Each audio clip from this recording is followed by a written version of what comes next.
चर्चा इष्टोपदेश ग्रंथ पर चल रही है। इष्ट उपदेश, आत्मा को अच्छा लगने वाला उपदेश। बात परिसहों की चल रही है कि मुनिराज 22 परिसह सहन करते हैं। कितने परिसह? 22। कितने? 22। ये परिसह श्रावक सहन करता है कि नहीं? अरे बोलिए ना। हैं? होते तो हैं, सहन भी करना पड़ता है और कर्मबंध भी करते हैं, परिसय भी होते हैं। अब ऐसे लोग हैं कि नहीं संसार में जिनके पास भोजन भी नहीं होता कई बार करने के लिए? बोलिए ना, है कि नहीं है? है। सुबह खा लिया तो शाम का पता नहीं, 2 दिन खाने को नहीं मिलता है। ऐसे लोग हैं कि नहीं है? तो जो पहले परिसय का नाम है उसका नाम ही तो क्षुधा परिसय है। अब वो भोजन की भावना रखते हुए सहन कर रहा है। जिसके पास भोजन नहीं है वो खाने की भावना तो है, ध्यान देना, खाने की भावना तो है मगर भोजन नहीं है। और मुनिराज के पास में भोजन उपलब्ध हो सकता है मगर सहन कर रहे हैं समता से, शांति से। भोजन भावना के साथ नहीं, धर्म के साथ। तो सहन किया कि नहीं किया? अच्छा, दूसरे परिसय का नाम है तृषा, यानी प्यास। आप लोग प्यास सहन करते हो कि नहीं करते हो? अरे बोलिए ना। जब दुकान में ग्राहकी ज़्यादा चल रही हो, जून का महीना हो और नोट सामने फटाफट आ रहे हों और गले में प्यास लगी हो, तो बताओ क्या करोगे? सहन करोगे नहीं करोगे? करोगे ना। ठीक बात, मतलब प्यास परिसय भी तुम सहन करते हो, ठीक है? हैं? मच्छर काटते नहीं काटते हैं? काटते हैं। अच्छा, इसका मतलब दंश मशक भी सहन करते हो। क्षुत, तृषा, दंशमशक, नाग्न, रति, स्त्री, निषद्या, परिसय सहन तो सारे ही करते हैं, मगर मुनिराज सहन करके समता रख के शांति के भावों से कर्म की निर्जरा करते हैं। और श्रावक सहन करके, कष्ट महसूस करके, गुस्सा करके, क्रोध करके कर्म का बंद करता है। और मुझे तो ऐसा लगता है मुनिराज के तो केवल 22 परिसय हैं, लेकिन श्रावक के 2200 परिसय हैं। मैं तो ऐसा महसूस करती हूँ। अब आपको महसूस होता है कि नहीं, वो बात अलग है, क्योंकि बहुत सी चीज़ों की कष्ट सहने की भी आदत पड़ जाती है, और आदत पड़ जाए ना तो फिर कष्ट महसूस नहीं होता है। यही बात है ना। फिर ये लगता अच्छा इसको तो हो नहीं है, चल कोई बात नहीं। ऐसे करते करते घर के अनेकों परिसय सहन करते हो। अब घर में किसी का स्वभाव गुस्सा करने का होता है, हैं? और वो गुस्सा करे तो इसकी तो बोलने की आदत है, चल छोड़ इसको, ध्यान ही मत दे। कहते कि नहीं कहते हो? ये कौन सा परिसय है? आक्रोश परिसय है। मुनिराज पर कोई गुस्सा करे तो वो गुस्सा नहीं करते, वो समता रखते हैं। और तुमने भी घर में रह के समता रखी। तुमने इसलिए रखी कि अभी कुछ कहेंगे तो पूरा मामला गड़बड़ हो जाएगा, वातावरण खराब हो जाएगा, तुमने इसलिए सहन किया। और मुनिराज ने इसलिए सहन किया, भाई कर्मों का उदय है, चल तू बोल ले, मेरी कर्म निर्जरा हो जाएगी। तो सहन किया कि नहीं किया आपने? हैं? सारे परिसय सहन करते हैं मगर केवल संसार के कारण से। और मुनिराज परिसय सहन करते हैं वो केवल धर्म के कारण से, कर्म निर्जरा के कारण से। उन्हीं परिसयों में एक परिसय का नाम है रोग परिसय। अभी कल तक जो है, परसों तक अलाभ परिसय की चर्चा चली थी। कौन सा परिसय? अलाभ। लाभ नहीं मिलता। कुछ ठेकेदार ठेका लेते हैं, कुछ ठेकेदार ठेका लेते हैं, पैसा मिले तो जिंदगी वरना मौत देते हैं। ऐसे लोग बंधन में नहीं, खुले रहते हैं, और कोई इनकी क्या कहे, दूध के धुले रहते हैं। इन्हें कारावास की सजा के बदले कार और आवास का मजा दिया जाता है। कारावास, कार और आवास का मजा दिया जाता है। और जिन्हें इनके हाथ काटकर पैर तोड़ लेने का अधिकार है, वे यानी पुलिस वाले, वे उनके हाथ जोड़कर पैर चाट लेते हैं और हाथ जुड़ाई पैर चटाई आपस में बांट लेते हैं। पर देर है अंधेर नहीं, पर देर है अंधेर नहीं। मौत आने से पहले उनकी मौत हो जाती है। ऐसे लोगों का क्या होता है? ऐसे लोग बेमौत मर जाते हैं और मौत आने के पहले ही मौत हो जाती। ये है हिंसा का फल। अलाभ, लाभ क्यों नहीं मिला? हमने दूसरे के लाभ में बाधा डाली होगी, इसलिए हमें लाभ नहीं मिला। अब वो लाभ किसी तरह का भी हो सकता है, जीवन का लाभ है। हमने दूसरे के जीवन में बाधा डाली तो हमारे जीवन में बाधा आई। हमने दूसरे के आहार दान में बाधा डाली तो हमारे आहार दान में बाधा आई। हमने दूसरे के सुख में बाधा डाली तो हमारे सुख में बाधा आई। इसके अलाप के बाद में परिसय का नाम है रोग परिसय। कौन सा परिसय? अच्छा, पहचानते तो होगे रोग नाम के बीमारी को, पहचानते हैं?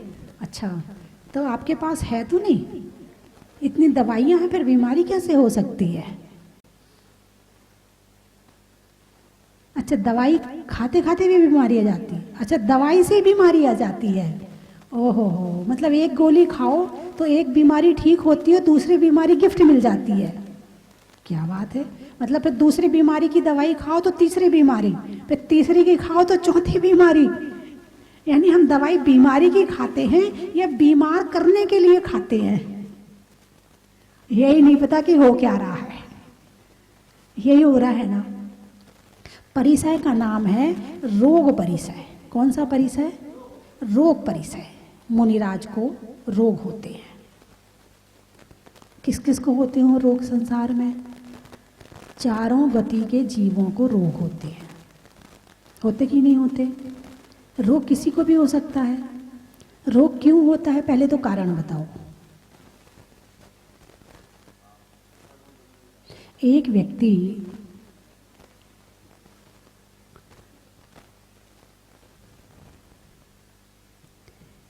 जॉब करता है, एक व्यक्ति फैक्ट्री चलाता है, एक व्यक्ति कोई और काम करता है। तीनों का उद्देश्य क्या है? पैसा कमाना। ठीक है? अच्छा, एक व्यक्ति बीमारी का इलाज आयुर्वेद से करवाता है, एक व्यक्ति होम्योपैथी से करवाता है, एक व्यक्ति एलोपैथी से करवाता है। तीनों का उद्देश्य क्या है? बीमारी ठीक करना। ठीक है ना? अच्छा, सुई में 3 कांटे होते हैं, एक सेकंड का, एक घंटे का, एक मिनट का। तीनों का उद्देश्य क्या है? समय बताना, टाइम बताना। उद्देश्य यही है ना। अब हमें सिर दर्द की बीमारी हुई, यहाँ 10 लोग बैठे हैं, एक को सिर की बीमारी है, एक को गर्दन की बीमारी है, एक को कमर की बीमारी है, एक को घुटने की बीमारी है, एक को पाँव में एड़ी की बीमारी है, एक को पेट की बीमारी है, एक को किडनी की बीमारी है। अब गिन लो, 10 हो गए होंगे। अच्छा, 10 बीमारी का कारण, मूल कारण क्या है? बीमारी तो अलग अलग जगह पर है, लेकिन उसका मूल कारण क्या है? बीमारी हुई क्यों? असाता वेदनी कर्म का उदय। क्या है बीमारी का मूल कारण? असाता वेदनी कर्म का उदय। अब मूल कारण तो है असाता वेदनी कर्म का उदय। अब असाता वेदनी की दवाई क्या है?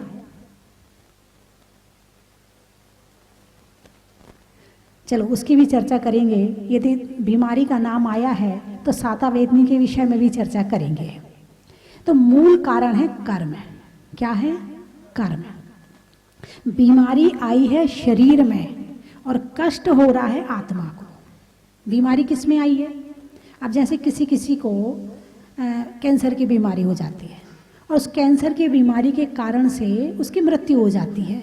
ठीक है, अब बीमारी कहाँ है? शरीर में। कष्ट किसको हो रहा है? आत्मा को। जब ज़्यादा बीमारी बढ़ जाती है शरीर में तो आत्मा शरीर को छोड़ देती है और शरीर यहीं पड़ा रहता है। तो बीमारी, कैंसर की जो बीमारी थी वो शरीर में रह गई और आत्मा चली गई। तो उसके साथ बीमारी गई कि नहीं गई? बीमारी क्यों हुई थी शरीर में? कार्मिक उदय में। तो जब आत्मा इस शरीर से निकलकर दूसरे शरीर में गई तो कर्म गए कि नहीं गए उसके साथ? जितने शरीर में भोगने थे उतने भोग लिए और बचे हुए कर्म अब दूसरे शरीर में जाके भोगेगा। बात समझ में आई कि नहीं आई? शरीर के कारण से शरीर में बीमारी नहीं हुई है, आत्मा में लगे हुए कर्मों के कारण से शरीर में बीमारी हुई है। कि जब वर्तमान में अच्छे भाव बनाए जाते हैं तो जो पुराने कर्म होते हैं उनमें परिवर्तन होता है। यदि सम्यक दर्शन प्राप्त हो जाए, कौन क्या? सम्यक दर्शन। यदि सम्यक दर्शन जिस क्षण प्राप्त होता, जिस क्षण, क्षण की बात बता रहे, बहुत लंबा चौड़ा गणित नहीं बता रही, क्षण की बात बता रही हूँ।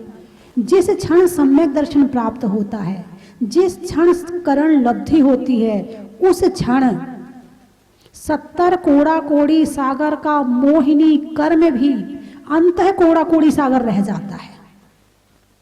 राजा श्रेणिक का उदाहरण है कि उन्होंने 7वें नरक का बंद कर लिया, कर चुके, भूत हो गया ये, कर चुके यानी भूतकाल में किया। फिर वो गए भगवान महावीर के समूह शरण में और वहां उन्होंने 16 कारण भावना भाई। वहां उन्होंने भगवान के दर्शन से छायिक सम्यक दर्शन की प्राप्ति करी। तो जो 7वें नरक का बंध था वो पहले में रह गया। तो भूत पर प्रभाव पड़ा कि नहीं पड़ा? वर्तमान का प्रभाव भूत पर पड़ा कि नहीं पड़ा? कहाँ तो 7वां नरक 33 सागर और कहाँ पहला नरक की 84,000 वर्ष की उम्र। जमीन आसमान का अंतर आ गया। किसने किया? वर्तमान ने भूत को बदल दिया। इसलिए वर्तमान में यदि हम अच्छा काम करते हैं तो हमारा भूत भी अच्छा हो जाता है, यानी बुरे कर्म खत्म हो जाते हैं और भविष्य तो अच्छा बनी जाता है। और यदि हम वर्तमान में बुरा काम करते हैं तो भूत के जो बुरे कर्म हैं वो और प्रगाढ़ हो जाते हैं और भविष्य भी बिगड़ जाता है। बात समझ में आई कि नहीं आई? अरे बोलिए ना, आप लोग तो मूर्ति जैसे बैठ गए। अंदर जा रही है ना? ठीक है। तो कर्म व्यवस्था बड़ी गजब की है। अब पेड़ के शरीर का निर्माण किसने किया? कर्मों ने किया कि नहीं किया? लोग कहते मैंने फसल करी है, मैंने आम का बाग लगाया है, मैंने आम लगाए हैं। तुमने आम लगाए हैं? पेड़ों पे आम तुमने लगाए हो, पेड़ों पर सेब तुमने लगाए हो, जमीन के अंदर जाके मूंगफली तुमने उगाई है, तुमने तो केवल बीज डाला है। सब्जी तुमने बनाई है, केले को छिलका तुमने पहनाया है, सेब के ऊपर जो कवर लगा हुआ है वो तुमने लगाया है। किसने लगाया है? कर्मों ने लगाया है। आप व्यवस्था देखो कितनी गजब की कर्मों की व्यवस्था। सेब के ऊपर कितना पतला कवर होता है ना। बारिश आए तो बारिश उस सेब के अंदर जा सकती है क्या? प्लास्टिक कोटेड नहीं है और वाटर प्रूफ। न केले के अंदर पानी जा सकता है, न सेब के अंदर पानी जा सकता है। अब किसकी करामात है ये? कर्मों की। हर जगह कर्म काम कर रहा है। चाहे तुम्हारे सब्जी पे छिलका तुम छील के परेशान हो, अंदर का माल सुरक्षित रखना है, प्रकृति ने पहले ही तुम्हें ठीक से करके दे दिया कि तुम्हारा माल खराब ना हो जाए। अब इस शरीर के अंदर क्या है तुम्हें नजर आ रहा है? नहीं। इस पे भी परत चढ़ा दी चमड़ी की, किसी की गोरी, किसी की काली, किसी की लाल, किसी की पीली, इस पे भी परत चढ़ा दी। अंदर का नजर ही नहीं आता है। ये सारी व्यवस्था कर्मों की है, यहाँ कोई कुछ करने वाला नहीं है। सारी व्यवस्था कर्म अपने आप कर रहे हैं, इतनी ईमानदारी से कर रहे हैं कि इससे बड़ा दुनिया में कोई दूसरा ईमानदार है ही नहीं है। कोई ईश्वर नहीं है जो इस शरीर की रचना करता है, कोई ईश्वर नहीं है, कोई नहीं है दुनिया में, सब कर्म कर रहे हैं। एक घर में जो कपड़ा बन के आता है, एक कपड़ा बनाने में तुम्हें कितनी मेहनत लगती है, उस कपड़े के एक और कपड़े बनाने में जो तुम्हारे पहनने के लिए होते उसको बनाने में कितनी मेहनत लगती है। एक गुड्डा गुड़िया जो बनते उनको बनाने में कितनी मेहनत लगती है। इस शरीर को क्या बना सकता है कोई? सिस्टम देखो आप शरीर का, सारी व्यवस्था भर दी इसके अंदर में, और तुम्हें कुछ पता ही नहीं है, और पता करना भी मत। तुम्हारा काम है भाव करना, आत्म ध्यान करना, तुम्हारा काम है धर्म करना। ऐसी व्यवस्था करके भेजा है कि इसमें पेट्रोल डालते रहो, डीजल डालते रहो, और गाड़ी से अपनी यात्रा करते रहो। और यदि तुम गाड़ी में अटक गए तो फिर तुम गाड़ी के हो गए, यात्रा छूट गई तुम्हारी। बात समझ में आई कि नहीं आई है? पेट्रोल डालते रहो, टंकी है ना पेट में, भाई जितनी जरूरत है उतना डालते रहो, बाकी तुम्हारी जो आत्मा के लिए धर्म की यात्रा है वो इस गाड़ी से कराते रहो। आवश्यकता है प्रकृति से बचाने के लिए वस्त्र पहनो, आवश्यकता है मकान की मकान कर लो, लेकिन इसमें उलझे मत रहो, यात्रा जारी रहे। लेकिन धर्म यात्रा को तो ब्रेक कर दिया है और शरीर यात्रा चल रही है। कौन सी यात्रा चल रही है? शरीर यात्रा। अब शरीर यात्रा से आता है असाता वेदनी का कर्म, टेंशन यात्रा से आता है असाता वेदनी का कर्म, आर्त ध्यान। और जब इनसे कर्म आता है तो फिर वही सॉफ्टवेयर जैसा आएगा वैसी हार्डवेयर, फिर बीमारियां और बढ़ जाती हैं। तो बीमारी मुनिराजों को भी होती है, क्योंकि कर्म किसी को छोड़ता, पूरा हिसाब, पूरा लेन देन, एक इतना सा ना ज्यादा और ना इतना सा कम। जिसकी जहां सांस पूरी हो गई है वो वहीं शरीर को छोड़ करके निकल जाता है। कर्म ही ले जा रहा है आत्मा को, आत्मा थोड़ी ले जा रही कर्मों को बस। लेकिन फिर भी दोनों, जैसा कि एक विशापहार स्तोत्र में आया है कि कर्म जीव को, जीव कर्म को जगह जगह ले जाता है। बड़ी सुंदर लाइनें हैं कि कर्म जीव को, जीव कर्म को जगह जगह ले जाता है और कर्मों की स्थिति में स्थित होकर कष्ट उठाता है। कर्मों की स्थिति में स्थित होकर कष्ट उठाता है। तो हम केवल, हमारी नजर केवल सॉफ्टवेयर को छोड़ के हार्डवेयर को ठीक करने में लगी। और इसके बड़े बड़े डॉक्टर हैं दुनिया में, हैं बड़े बड़े डॉक्टर हैं हार्डवेयर को ठीक करने के लिए। बड़ी किताबें लिखी गई हैं, बड़ी पढ़ाई करी जाती है, करोड़ों रुपए खर्च किए जाते हैं। किसको ठीक करने के लिए? हार्डवेयर को ठीक करने के लिए। और जब उनसे भी हार्डवेयर ठीक नहीं होता है तो वो भी कहते हैं आई एम सॉरी, अब आप सॉफ्टवेयर पे काम करें, हार्डवेयर हमसे अब नहीं संभल रहा है? और जो शास्त्र है, जो धर्म है, जो त्याग है, जो तपस्या है, जो संयम है, ये सारा का सारा सॉफ्टवेयर को ठीक करता है। जो उपवास है, जो भक्ति की भावना है, जो सेवा की भावना है, जो तीर्थ यात्रा की भावना है, जो अभिषेक की भावना है, जो पूजा की भावना है, ये सॉफ्टवेयर को ठीक करता है। और बाहर के डॉक्टर तो कुछ समय के लिए हार्डवेयर में काम करते हैं और जब नहीं होता तो कहता भाई आई एम सॉरी। 1 साल हो गए कोरोना को आए, दवाई बना पाए? क्यों? हार्डवेयर में लगे हैं। किस में लगे हैं? हार्डवेयर में लगे हैं। इसका मूल इलाज क्या है? सॉफ्टवेयर को ठीक करना। बंधुओं, बीमारी मुनिराजों को जब होती है तो वो सॉफ्टवेयर पे ध्यान देते हैं, हार्डवेयर पे ध्यान कम देते हैं। ऐसे उदाहरण शास्त्रों में अनेक आए हैं कि कुष्ठ की बीमारी वादिराज मुनिराज को हुई, वो फिर भी आत्मा के ध्यान में लीन रहे।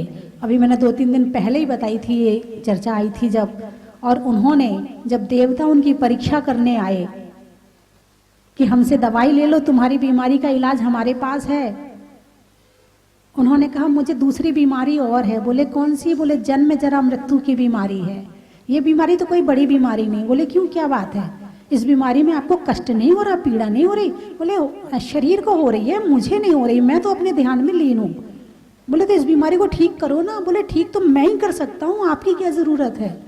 बोले आप कैसे ठीक करते हो? बोले भगवान की भक्ति से देखो, अभी ठीक करके बताता हूँ। और उन्होंने फिर एक ही भाव स्तोत्र, जो कि उन्होंने भक्ति करी भगवान की, वो एक ही भाव स्तोत्र बन गया।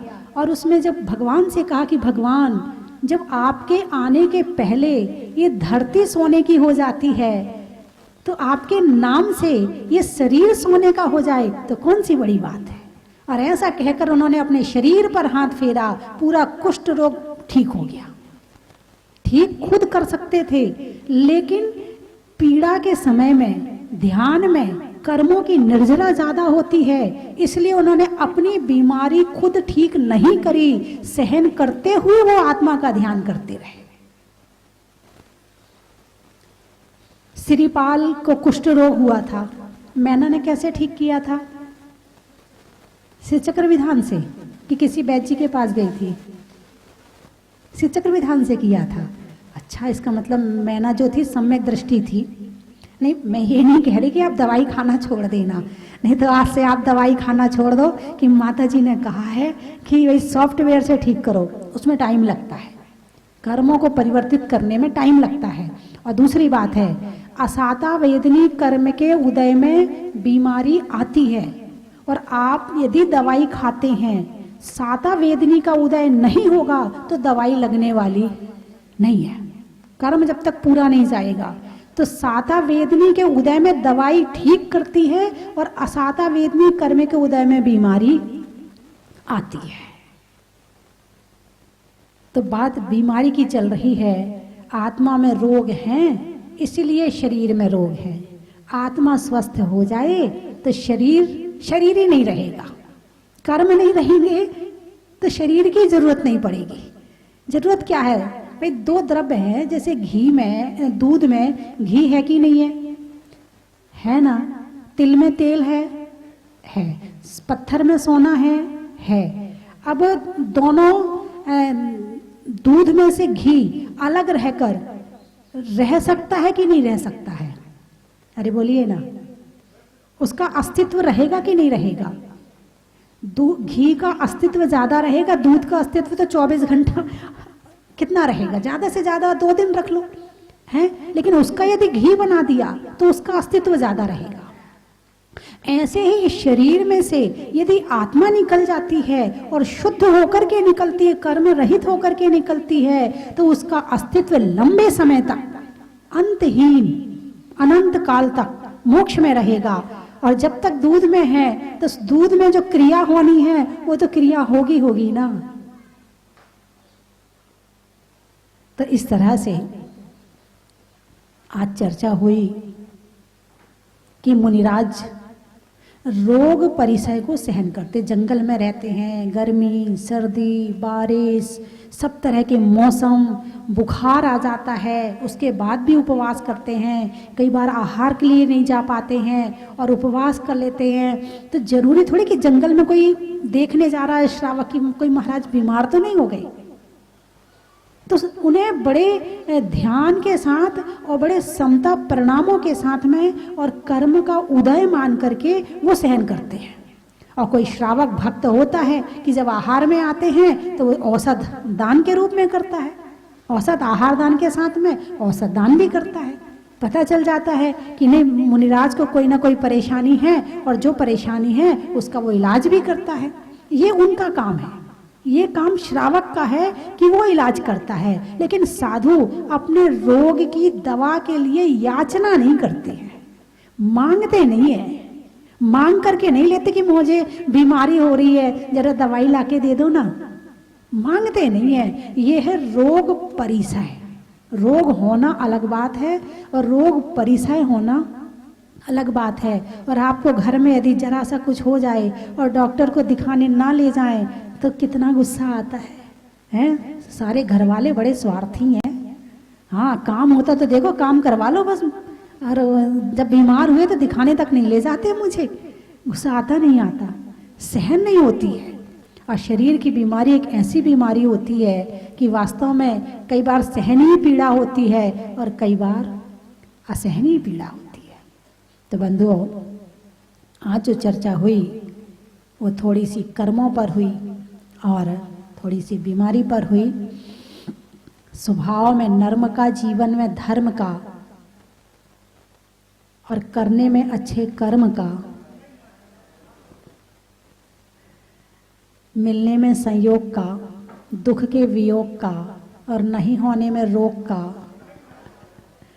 खुश होकर बोले, बड़ा ही महत्व है।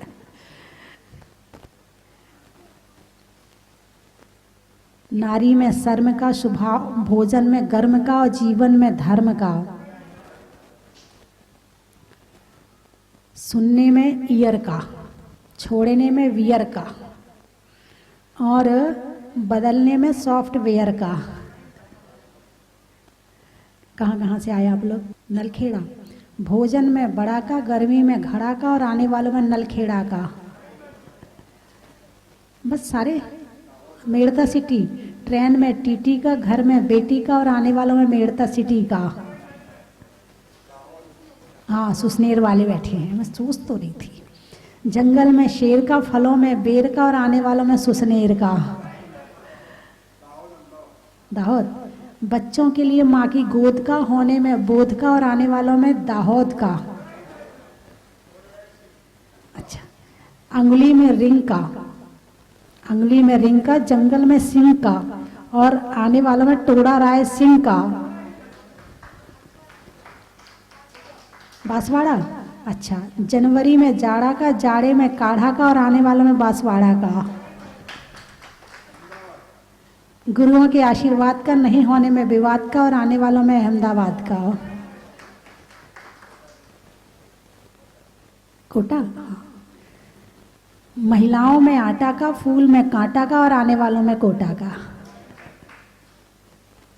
हो गए सारे? बिजौलिया। सावन में बिया का, दिवाली में दिया का और आने वालों में बिजौलिया का। अनाज में दाने का, इनाम में पाने का और आपके मुस्कुराने का। आत्मा में एक का, मनुष्य में नेक का, करने में भगवान के अभिषेक का। बोले 24 भगवान की। मकुंदाजो धेन धर्मोस्तु मंगलम सर्वमंगल मांगलम सर्वकल्याणकारकम प्रधानाम सर्वधर्माणाम जैनम जयतु शासनम जैनम जयतु शासनम जैनम जयतु शासनम। मुनीश्वरनाथ भगवान की जय। दाहोद से और अहमदाबाद से प्रोग्राम था हमारा बंडा का और अचानक बना जहाजपुर के लिए प्रोग्राम। और यहाँ आने के बाद जो खुशी हुई है और मंदिर में प्रवेश करते ही एक अलग ही एनर्जी प्राप्त हुई। ऐसा लगा कि कुछ है, कुछ न कुछ तो है। और माता जी रियल बता रहा हूँ, दर्शन जो मिलना है मुनीश्वरनाथ भगवान दर्शन करने के बाद मुझे इतना अंदर से इतना वो हुआ कि मैं कुछ खुशी अपने आपको बता नहीं सकता हूँ। और बहुत ही अच्छा लगा। और कल रात में ही मैंने प्रण किया था कि अभिषेक की बोली तो लेना ही लेना है। और यहाँ आने के बाद बहुत ही मुझे खुशी हुई है। धन्यवाद। और मुझे इतना तो नॉलेज नहीं है, पर थोड़ा बहुत जो कहीं हमने देखा है तो उसके अंदर ये जो उसका आर्किटेक्चरिंग है और इसके मैं मंदिर के बारे में बोलना चाहता हूँ। तो इतना खूबसूरत बनाया है कि थोड़ा बहुत हम जानते हैं कंस्ट्रक्शन लाइन में, तो बहुत खूबसूरत बनाया है और कहीं पे भी कोई प्रॉब्लम्स नहीं दिख रही है हमको। इतना खूबसूरत बनाया। हम भी कहीं जाते हैं पर ऐसा देखा नहीं है हम लोगों ने। डिज़ाइन वाइज जहाजपुर और जहाज बनाया है ये तो बहुत उम्दा बात है और ये काल्पनिक शक्ति और कुछ विजन से बनाया गया है। ये मैं ओनली आर्किटेक्चरिंग की बात करता हूँ, दूसरी बात मुझे करने का आता नहीं है, पर बहुत सुंदर बना है मंदिर। Thank you. प्रताप भगवान की जय। 105 श्रीमती स्वस्ति भूषण माता जी की जय। मैं भाव विभोर हो गया हूँ यहाँ आकर, और यहाँ की सुंदरता, जहाज मंदिर की सुंदरता देख के और यहाँ की दृश्य देख के और प्रवचन सुन के। मैंने प्रवचन सुने बहुत बार माता जी, लेकिन आज जो मज़ा आया है अंदर तक, भाव विभोर हो गया हूँ मैं, इससे ज़्यादा नहीं बोलूँगा। लेकिन सबसे मैं निवेदन करूँगा कि सब लोग यहाँ आके एक बार दर्शन लाभ ले और बहुत अच्छा लगेगा आपको, आपका जीवन परिवर्तन हो जाएगा। बंदे माता। सूरतनाथ भगवान की जय।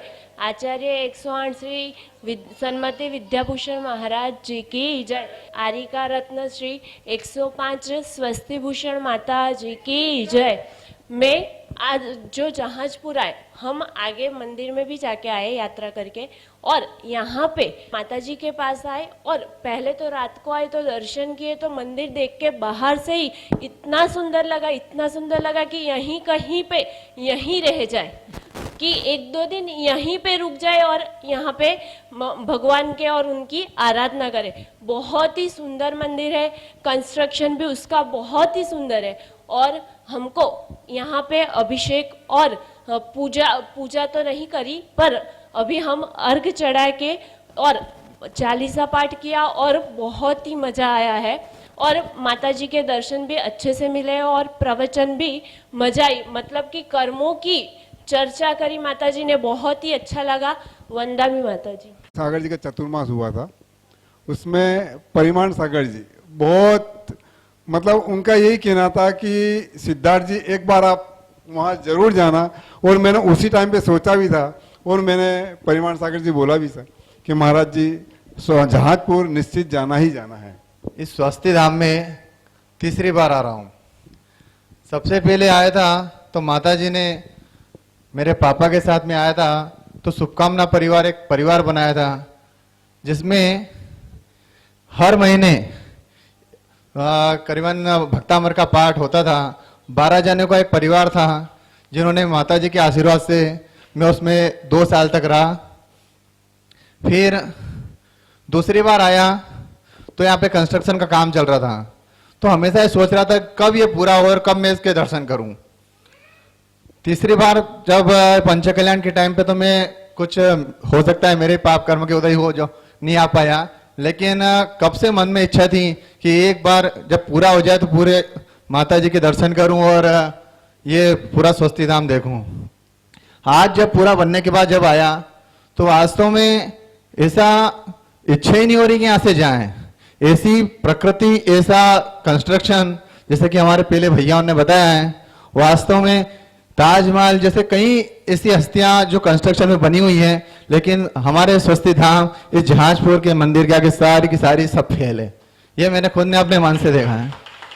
हमारे नलखड़ा में श्री माता जी जो लक्ष्मी भूषण माता जी और आठसमती माता जी विराजमान है, उन्होंने माता जी के चरणों में वंदा में बोला है, और उन्होंने कहा कि एक बार वहां पे उनके प्रयास से उन्होंने बोला कि एक बार वहां स्वस्ति भूषण धाम में जाकर जरूर देखना और माता जी को मेरी ओर से वंदा में बोलना। बस इतना ही कह के मैं अपनी वाणी को विराम देता हूँ।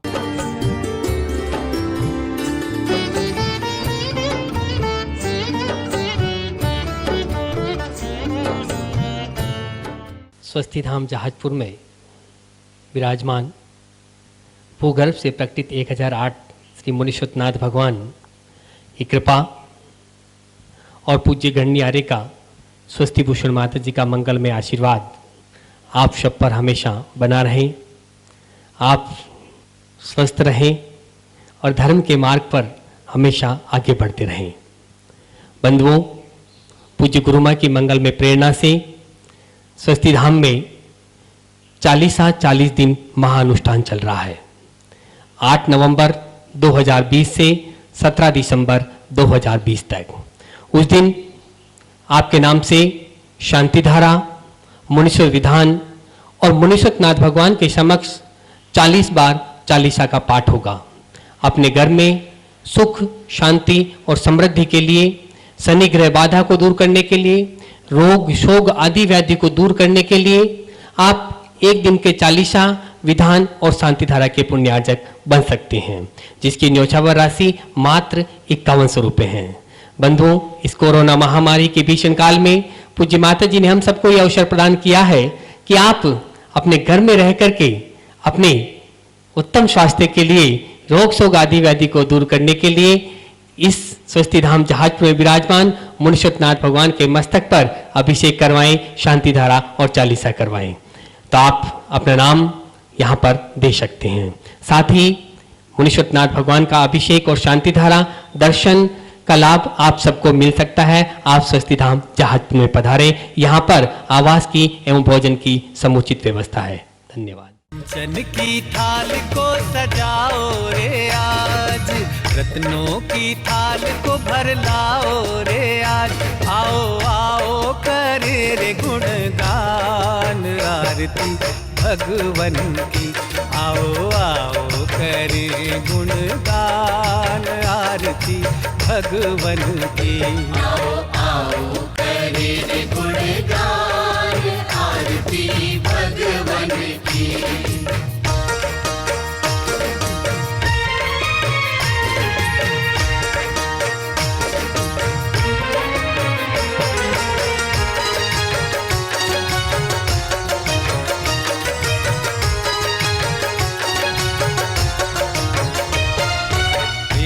सुमित्र के राज दुलारे, माँ पद्मा जी के नैनों के तारे। पिता सुमित्र के राज दुलारे, माँ पद्मा जी के नैनों के तारे। राजगृही में